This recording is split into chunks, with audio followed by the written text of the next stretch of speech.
বন্ধুরা ফাইনালি কিন্তু সন্দীপ ঘোষ গ্রেপ্তার হয়েছে। সে গোটা রাতটা কিভাবে কাটিয়েছে জেলের মধ্যে, ছটফট করেছে। আর তিলের তোমার কথা শুনে কিন্তু তিলের তোমার কথা যখন তাকে জেরা করা হয়েছে তখন সে হাও হাও করে কেঁদেছে। আর সে গোটা রাতটা জেলের মধ্যে কিভাবে কেটেছে সেটাই তোমাদের আজকে বলবো। আর একটা ভেরি ইম্পর্টেন্ট কথা, যে আর্যিকর কাণ্ডে যে ঘটনাটা ঘটেছিল, তিলোত্তমার মা বাবা সন্দীপ ঘোষের গ্রেপ্তার নিয়ে মুখ খুললেন। আর তেনারা কি বললেন পুরোটা বলবো এই ভিডিওর মাধ্যমে। আরও একটা ভেরি ইম্পর্টেন্ট কথা, যেখানে সঞ্জয়ের বিরুদ্ধে আরও গোপন তথ্য পাওয়া গেছে, সেটা তার উকিল কবিতা বলল, সেটাই তোমাদের আজকে বলবো। নতুন একটা ব্লকে সবাইকে স্বাগত। আশা করি ভিডিওটা সবার ভালো লাগবে। আর তোমরা তো টাইটেল আর থাম্বনেল দেখে অলরেডি সবটাই জেনে গেছো বা বুঝে গেছো, তোমাদের কাছে সব কিছু ক্লিয়ার হয়ে গেছে।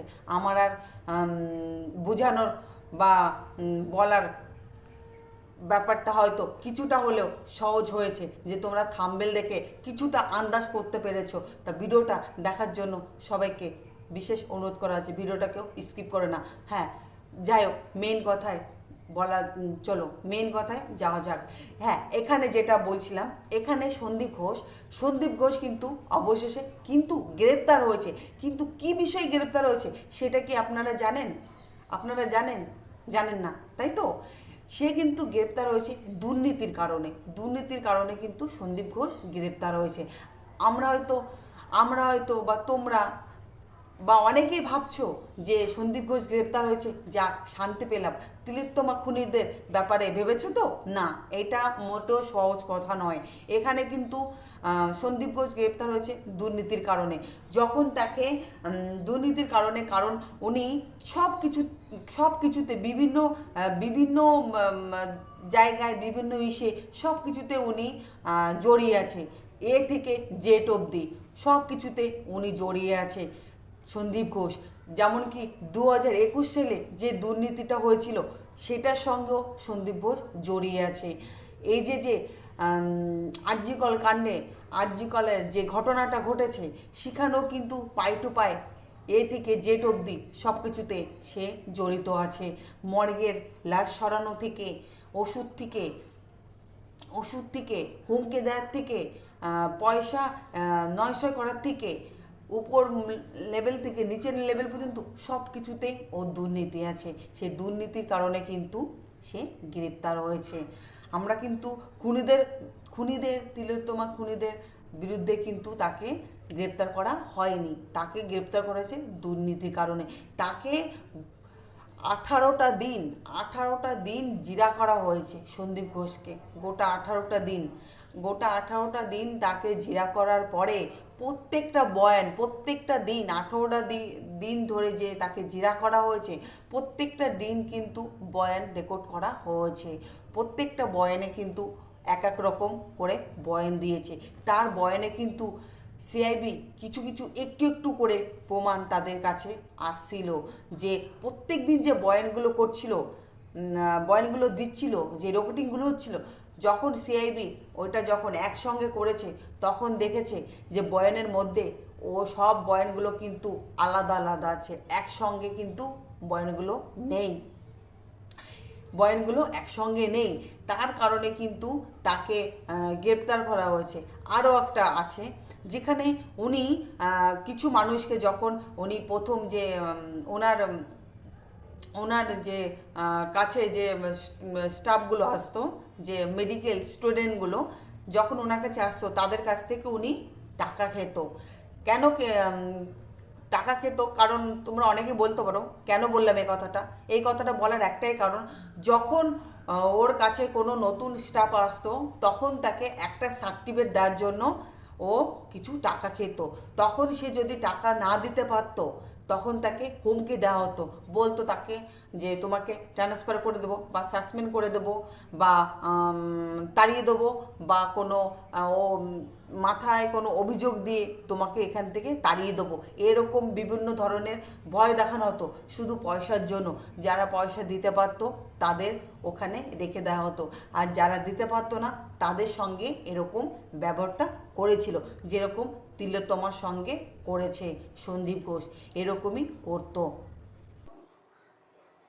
সন্দীপ ঘোষ যখন গ্রেপ্তার হচ্ছিল তখন কিন্তু তার ওয়াইফকে ফোন করে বলছিল যে আমাকে কিন্তু গ্রেপ্তার করা হচ্ছে, তুমি আমার উকিলকে ফোন করে বলো, আমার উপর মহলকে ফোন করে বলো যে আমাকে গ্রেপ্তার করা হচ্ছে। সে কতটা, যে মানুষ যে সবার পরে লাঠি ঘোরাতো, সে এখন কতটা ভেঙে পড়েছে তোমরা দেখলে না দেখলে বুঝতে পারবে না। সে কতটা ভেঙে পড়েছে যে তার ওয়াইফকে বলছে যে উপর মহলে তুমি বলো আমাকে গ্রেপ্তার করা হচ্ছে। যার কথায় একসময় এই গোটা গোটা হসপিটালটা চলতো, সে এখন ভয়ে কাতর হচ্ছে। সে সারা রাত ধরে জেলের মধ্যে ঘুমাতে পারেনি, মশায় কামড়ে এপাশ ওপাশ করছে আর হাও হাও করে কাঁদছে, দেয়ালে মাথা ঠুকছে। সে কি করবে সে বুঝতেই পারছে না, সে কি করবে সে কিছুতেই বুঝতে পারছে না।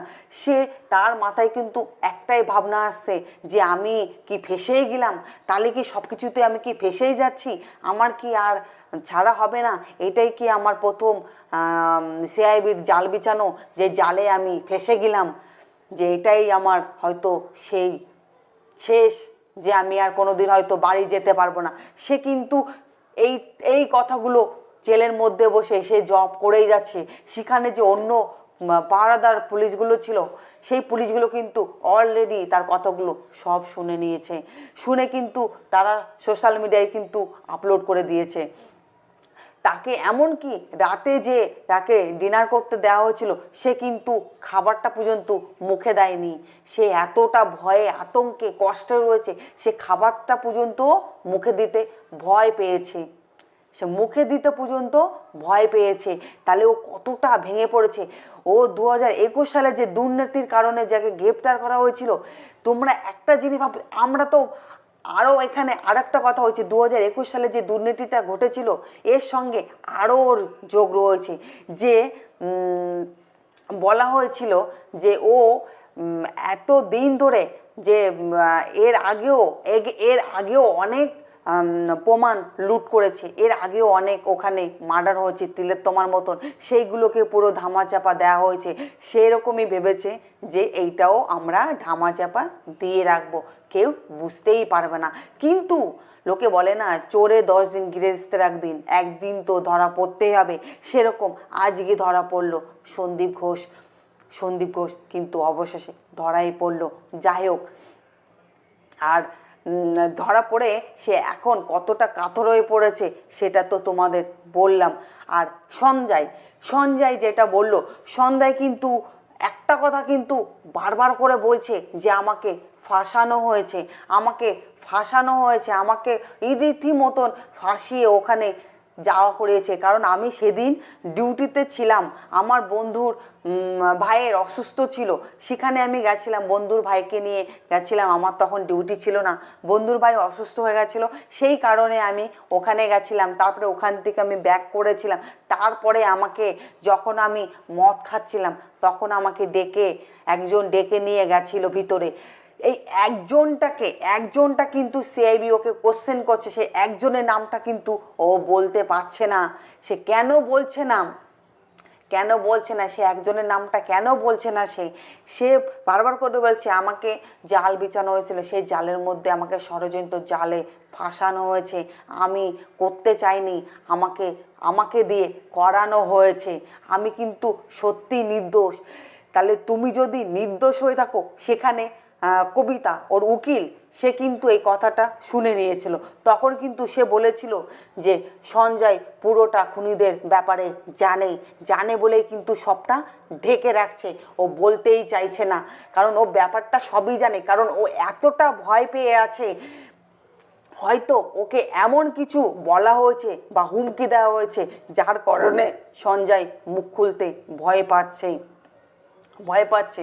সে কিন্তু রীতিমতন কবিতা বলেই যাচ্ছে কথাগুলো। আর কবিতা এটাও বলল যে সঞ্জয় সবটাই জানে, সবটাই ওর প্ল্যান চলছে, এখানে সব প্ল্যান চলছে, প্ল্যান মতন কিন্তু পাই টু পাই সব কিছুই চলছে।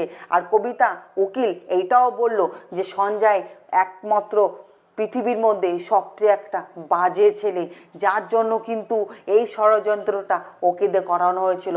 ভেবেছিল সেই খুনিগুলো যে ওকে দিয়ে এইটা করালে তিলোত্তমার খুনটা তাহলে হয়তো প্রমাণটা ঢাকা যাবে, প্রমাণ ঢাকা যাবে, তাহলে কিছু হবে না। হ্যাঁ, সেটাই যদি হয়ে থাকে তাহলে ওই তিলোত্তমার শরীরে যে 130টা কামড়ের দাগ পাওয়া গেছে, 130টা কামড়ের দাগ পাওয়া গেছে সঞ্জয়ের মুখের যে লালাতে, সেই তিলোত্তমার মুখের লালাতে সঞ্জয়ের পাওয়া গেছে লালা।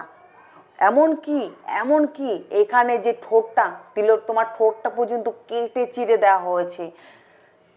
এমনকি ওর সঙ্গে যে মৃত্যুর পরেও যে ও কতটা ভয়ঙ্কর অসভ্য লোক, একটা মৃত মানুষকেও রেপ করতে সে ছাড়েনি।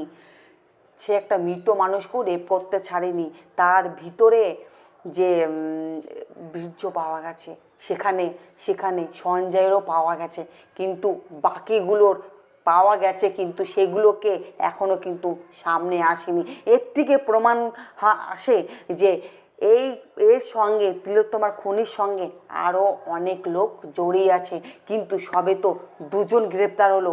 বাকিগুলো কবে গ্রেপ্তার হবে, কবে আসবে এখানে আমাদের আর তর সইছে না।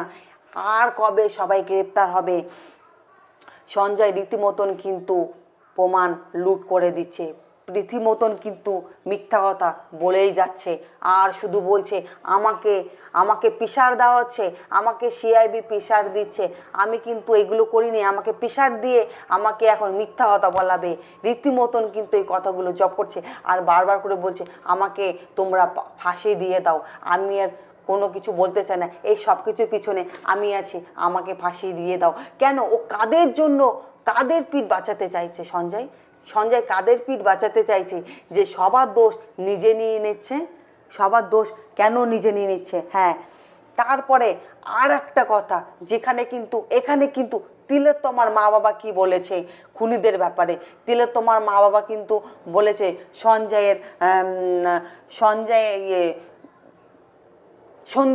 সন্দীপ ঘোষের বিরুদ্ধে তিলোত্তমার মা কি বলেছে? তিলোত্তমার মা বলেছে আমি একটু শান্তি পেলাম যে সন্দীপ ঘোষ গ্রেপ্তার হলো, আমি কিছুটাও শান্তি পেলাম, ওর যেন ফাঁসি হয়ে যায়। এই সব কিছুর সঙ্গে জড়িয়ে আছে এই সন্দীপ ঘোষকে দুর্নীতির কারণে যতই ধরা হোক না কেন, আসল খুনি কিন্তু এই সন্দীপ ঘোষ, আসল ভিলেন কিন্তু সন্দীপ ঘোষ, আসল প্ল্যান যার চালিক সন্দীপ ঘোষ, সব কিছুর মাথায় সন্দীপ ঘোষ। আমরা মন থেকে, প্রাণ থেকে, সব কিছুর থেকে চাই যে সন্দীপ ঘোষকে ফাঁসি দেওয়া হোক।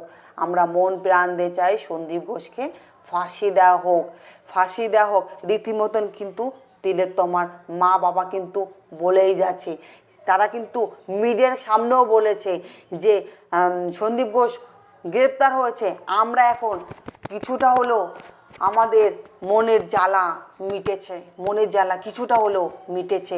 কিন্তু তাদের সন্তান হারানোর শোকটা তারা আর পারছে না। কারণ আমরা আজকে 1 মাস হতে গেছে আমাদের তিলোত্তমা আমাদের ছেড়ে চলে গেছে, কিন্তু আমরা কদিন পরে কিন্তু ব্যাপারটা সবই ভুলে যাব বা স্বাভাবিক হয়ে যাব, কিন্তু তিলোত্তমার মা আর বাবা কোনোদিন ভুলতে পারবে না, কারণ সেটা তাদের সন্তান ছিল, তার একমাত্র সন্তান। ওকে ঘিরে তার মা বাবার অনেক স্বপ্ন ছিল, সেই স্বপ্নটা চুরমার করে দিয়েছে সেই সন্দীপ ঘোষ। আমরা মনোপ্রাণ দিয়ে চাই সন্দীপ ঘোষের যেন ফাঁসি হয়। এই যে ওকে দুর্নীতির কারণে যে গ্রেপ্তার করা হয়েছে, এই গ্রেপ্তার যেন ও শেষ গ্রেপ্তার হয়, এইটাই যেন ওর ফাঁসি হয়ে ওঠে। আমরা ঠাকুরের কাছে এইটুকুনা প্রার্থনা করি যে ওকে যেন গ্রেপ্তার করা হয়। তাহলে আজকের ভিডিওটা এই পর্যন্ত, দেখা হবে নেক্সট কোনো ব্লগে। সবাই ভালো থাকবেন, সুস্থ থাকবেন, আর আমার ভিডিওটা যদি তোমাদের ভালো লেগে থাকে অবশ্যই আমার পাশে থাকবেন, আর আমার চ্যানেলটিকে সাবস্ক্রাইব করে একটা লাইক করে পাশে থাকবেন।